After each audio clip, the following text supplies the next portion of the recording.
Kasih karunia dan damai sejahtera dari Tuhan kita Yesus Kristus ada dalam kehidupan Eyang Kakung, Eyang Putri, Bapak, Ibu, Saudara, dan anak-anak.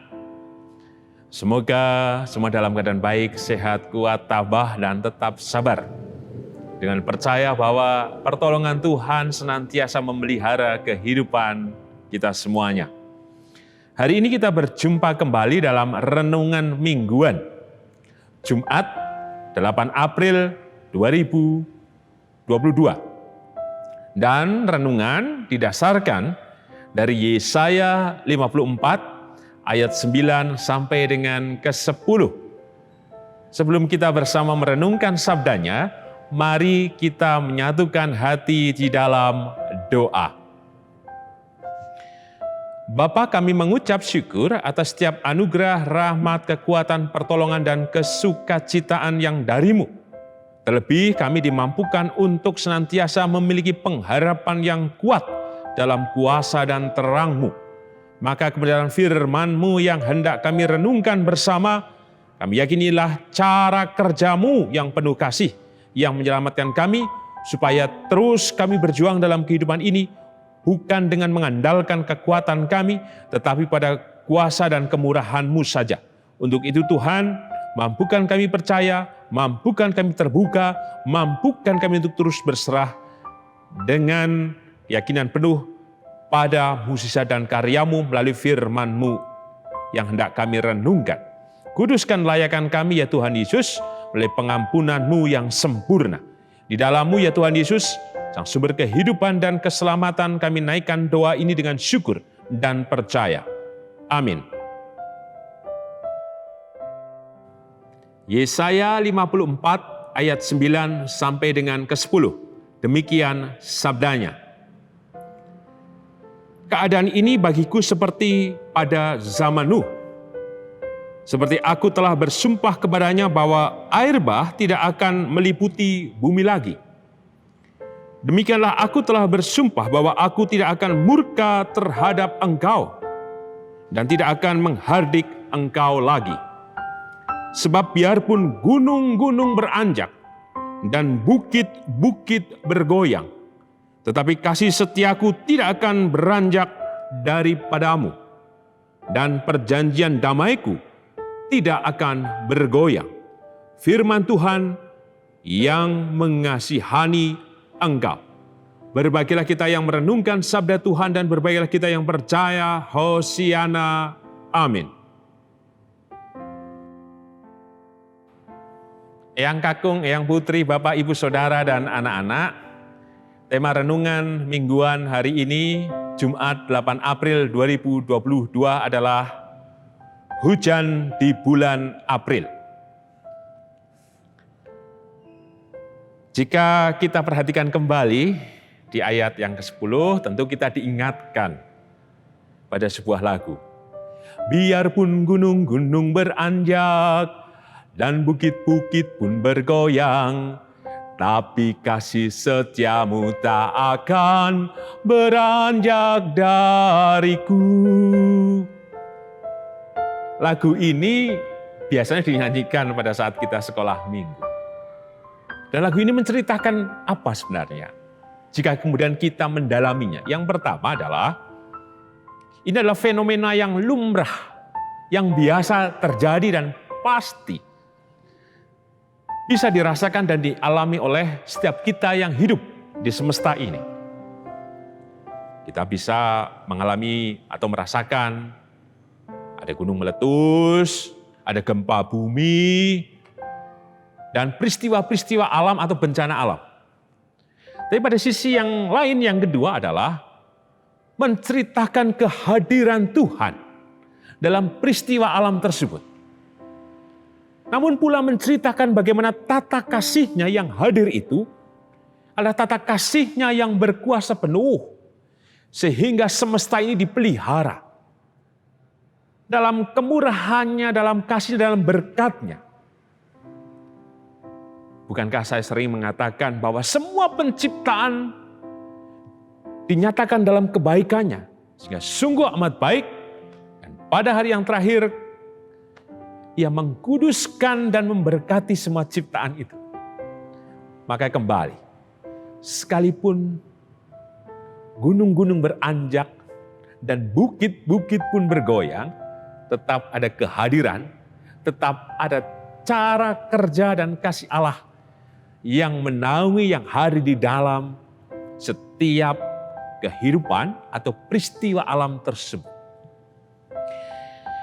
Pada tata kasih-Nya, itulah yang kemudian menjadi refleksi saya. Kemarin jam 6:15, anak saya sudah siap-siap untuk berangkat sekolah ke SD Bobri Gondolayu. Karena biasanya nanti jam 6:20 istri saya atau saya mengantarnya untuk berangkat. Tapi di pukul 06:15 tiba-tiba rintik hujan. Kemudian saya keluar. Dan saya lihat ke bagian selatan, tentu yang mengarah menuju sekolah anak saya, kelihatan mendung, gelap, dan di atas juga awan gelap. Lalu saya menengadah ke langit dan berdoa, Tuhan, izinkan anak saya untuk pergi sekolah. Biarlah terang dahulu. Kemudian saya masuk lagi ke rumah. Apa yang terjadi? Malah rintiknya semakin deras. Kemudian saya mengatakan pada istri, karena anak saya ternyata mintanya diantar oleh ibunya. Ya sudah, nanti kamu pakai sandal aja, pakai sepatunya di sekolah. Tetapi kemudian saya kaget. Tepat di 06:20, ketika biasanya anak saya berangkat sekolah, hujan tiba-tiba mereda. Akhirnya anak saya diantar istri saya sepeda motor, sekalipun masih sedikit gerimis. Tapi ketika saya perhatikan dan terus berdoa, dan kemudian saya tutup pintu, dan saya ke belakang, saya lihat, loh, kok matahari sudah bersinar, memunculkan terangnya. Tentu saya bukan pawang hujan, yang kakung, yang putri, bapak, ibu, saudara, dan anak-anak, seperti di Mandalika kemarin, bukan. Saya tidak pakai alat keliling, tidak. Tapi ini bagi saya sebuah perjumpaan dan pengalaman secara iman. Bahwa benar Ia mencipta. Bahwa benar tata kasih-Nya bekerja. Bahwa Ia hadir dalam setiap peristiwa di semesta ini. Ini yang kemudian mengajak dan memanggil saya secara pribadi. Oh, kita bisa meminta. Kita bisa memohon. Karena kehadiran Tuhan ada dalam setiap peristiwa kehidupan. Dan kuasa-Nya dinyatakan.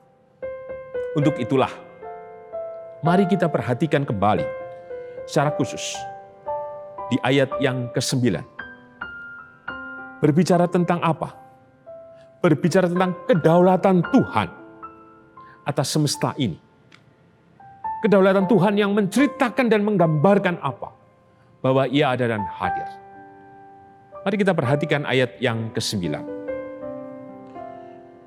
Secara khusus, Tuhan mengatakan, keadaan ini bagiku seperti pada zaman Nuh. Seperti aku telah bersumpah. Bahkan disebutkan di sini, Ia mengatakan berulang kali tentang sumpahnya. Bersumpah untuk apa? Bahwa air bah tidak akan ada lagi di muka bumi ini. Artinya yang melenyapkan seluruh kehidupan. Seperti hanya pada peristiwa Nuh. Yang kedua, sumpah untuk apa? Ia tidak murka. Yang ketiga, sumpahnya untuk tidak menghardik. Inilah yang menjadi pesan bagi kita bersama. Yang pertama, pada persoalan air bah. Jika kita menafsirkan dalam konteks kehidupan saat ini, maka menunjukkan bahwa Ia tidak akan pernah memusnahkan kembali kehidupan yang Ia ciptakan. Ia menghargai seluruh ciptaan apapun itu. Sehingga Ia merawat. Dan janjinya itulah yang bekerja pada kehidupan kita saat ini. Air bah bukan hanya pada peristiwa alam, fenomena alam, atau bencana alam. tetapi kehidupan yang kita alami secara pribadi. Bukankah kita sepertinya pernah mengalami air mata, kesedihan, oleh karena ketakutan, kecemasan, tekanan berat dan lain sebagainya. Maka inilah undangan Tuhan. Ia bersumpah, artinya menopang seluruh kehidupan kita. Maka kiranya pula, apapun peristiwa kehidupan kita yang membuat kita bersedih dan mengeluarkan air mata, mari kita datang kepadanya. Karena tata kasih-Nya bekerja, mengundang kita bersama. Kalau ia bersumpah, maka apa yang ia ucapkan adalah jati diri Tuhan yang sungguh menciptakan amat baik. Dan tentu saja, jika ia bersumpah, ia menunjukkan bagaimana ia menyelamatkan kita. Yang kedua, ia tidak murka. Artinya pula, ia tidak menginginkan kita umat manusia dan semesta ini tidak selamat. Satu persatu diundang. Apapun pergumulan, apapun beban berat, apapun keberdosaan kita, itu kiranya tidak menghakimi kita. Kita justru jangan lari atau sembunyi di hadapan Tuhan, tapi datanglah kepada Tuhan. Semakin kita datang kepada Tuhan, semakin jernih pula tubuh jiwa roh kita. Tapi seringkali pilihan kita adalah bersembunyi. Bersembunyi dengan kekuatan, keegoan, kesombongan, keakuan, dan lain sebagainya. Sehingga justru tidak merawat kehidupan dan tidak menyelamatkan kita. Kita tetap membiasakan cara-cara hidup yang gelap, yang tidak baik. Mari hari ini kita hentikan. Tapi datang kepada Kristus Tuhan. Karena ia tidak murka. Justru ketika kita datang kepadanya, Tuhan memulihkan kehidupan kita dan kita memiliki kehidupan yang semakin baik. Saya pernah mengatakan, Tuhan kita bukan Tuhan yang pesimis, tapi Tuhan yang optimis. Artinya ada selalu hal yang baik, yang baru, yang menampilkan perubahan dan pengharapan untuk kita. Kita bisa berubah. Karena Tuhan kita adalah optimis, mari kita optimis. Kita yang optimis, yakinlah Tuhan tidak akan pernah menolak kita jika kita datang. Bukan dengan ketersembunyian, tetapi dengan keterbukaan dan kejujuran. Yang ketiga, Tuhan tidak menghardik. Siapapun diterimanya. Bukankah Tuhan Yesus secara khusus pula dekat dengan orang-orang berdosa, para pemungut cukai, wanita sundal, mereka yang lemah terpinggirkan dan sebagainya. Bukankah Tuhan berpihak? Berpihak pada setiap orang yang mau datang kepadanya. Bukan dengan pura-pura atau dengan klaim agama bahwa saya bersih, saya benar, saya lebih tinggi dan hebat dari yang lain. Tidak. Tuhan terbuka. Untuk itu datanglah dengan kegembiraan apapun itu dan siapapun kita. Maka sebagai penutup tema hari ini, hujan di bulan April. Saat ini bukankah hujan masih deras khususnya di Yogyakarta? Hujan sewaktu-waktu tidak bisa diprediksi. Dan saat ini hujannya semakin deras. Kadang ada petir, kadang ada angin. Keinginan kita kan hanya satu.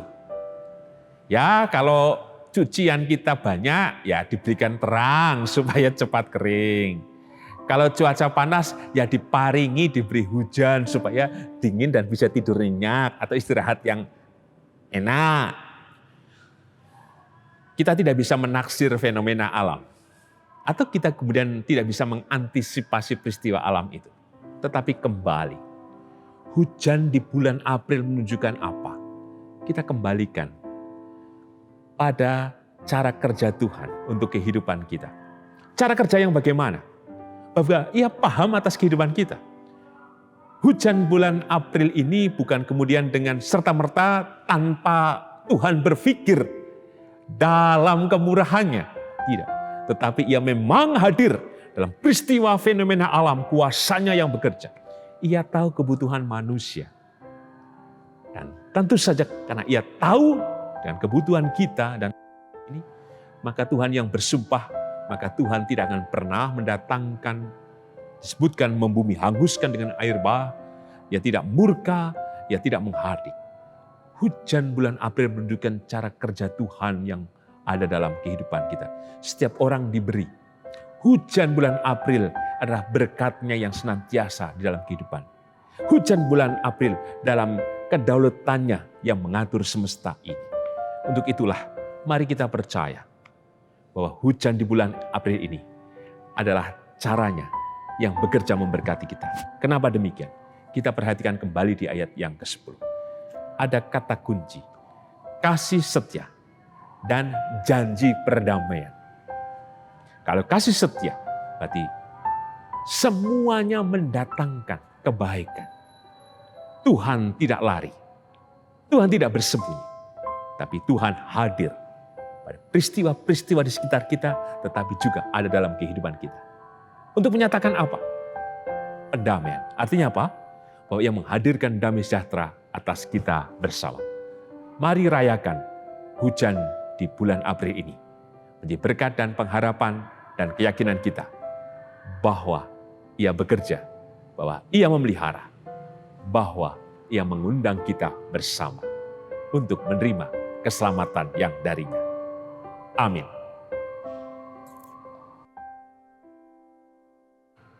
Eyang Kakung, Eyang Putri, Bapak, Ibu, Saudara, dan anak-anak, mari kita menyatukan hati di dalam doa. Kami mengucap syukur Tuhan atas setiap kehadiran kasih-Mu yang bekerja. Dengan kasih-Mu dan janji pendamaian yang Kau nyatakan senantiasa atas hidup kami. Maka teguhkan kami Tuhan, bahwa Engkau yang bersumpah adalah Engkau yang akan terus menyatakan diri dengan kebenaran-Mu, yang tak pernah tinggal diam dan bersembunyi, tetapi menyatakan diri dalam kehadiran-Mu yang mulia dalam seluruh pengharapan hidup kami. Yakinkan dan teguhkan kami setiap peristiwa-peristiwa alam, bahwa Engkau yang hadir dan menyatakan keselamatan itu, dan juga hadir secara pribadi dalam kehidupan kami. Maka tolonglah kami Tuhan, bila kami terus merayakan kehidupan ini dengan syukur dan percaya kepada-Mu yang memelihara kami dengan kekal. Tolonglah kami, berkati kami Tuhan. Demikian juga atas setiap kehidupan dan pergumulan kami masing-masing. Kami yakin Engkau menolong, kami yakin Engkau memberkati, dan Engkau mengangkat, membangkitkan kami untuk kami terus bersemangat dan berjuang dalam kehidupan ini. Demikian juga khususnya ya Tuhan, kami yakin Engkau memberkati dan menolong, dan memberikan kekuatan atas kehidupan Ibu Rusmiati Buyung, Ibu Sarno, Ibu Tugiras Sariman, Ibu Suparmo, Ibu Rusmiati Suhardi, Bapak Margono, Ibu Murjangkung, Ibu Endang Karno, Ibu Joyo Pawiro, Ibu Kun Maryatin Subardi, Bapak Sadal Paulus, Bapak Kristian Dauribu, Bapak Elias Sariman, Bapak Repin Sukarsono, Bapak dan Ibu Sunarto Saputro, Ibu Marti Utomo, Ibu Yatmiartini Rusdi, Bapak Suprapto. Demikian juga atas kehidupan Bapak dan Ibu Priyono, Ibu Ami Birowo, Ana Amoresia, Bapak Ngatimin, Bapak dan Ibu Budian Dono, Bapak Wilson Siagian, Ibu Ponira, Bapak Siswa Prayitno, Bapak Saharun, Anak Maitra, Ibu Endang Saryati Joko, Bapak Warsito Utomo, Bapak Larbadio, Bapak Prayitno Hadi. Kami yakin Tuhan, kasih-Mu dinyatakan, berkat-Mu Tuhan setak murah-Mu menopang hamba-hamba-Mu ini. Kami juga berdoa untuk kehidupan bergereja di GKJ Sarim Mulyo. Kami yakin Tuhan pemeliharaan-Mu nyata, berkat-Mu tercurah, sehingga kehidupan persekutuan semakin indah dan baik. Dan kami yakin juga Tuhan, Engkau hadir dalam kehidupan berbangsa dan bernegara kami di Indonesia. Kami yakin Engkau memberikan rahmat, ketentraman, berkat Tuhan. Demikian juga Tuhan atas peperangan yang terjadi di Ukraina, antara Rusia dan Ukraina. Kami yakin Tuhan Engkau menghentikan peperangan ini, sehingga tidak semakin besar. Kami yakin Tuhan setiap pemimpin bangsa yang berkonflik, Engkau redakan dengan kuasa dan kasih-Mu. Dan mereka mau berdamai dan saling mengampuni. Di dalam-Mu ya Tuhan Yesus, Sang sumber rahmat, berkat, dan keselamatan. Kami naikkan doa ini dengan syukur, dengan berserah dan percaya. Amin. Tuhan Yesus memberkati Eyang Kakung, Eyang Putri, Bapak, Ibu, Saudara, dan anak-anak kini dan sepanjang masa. Amin.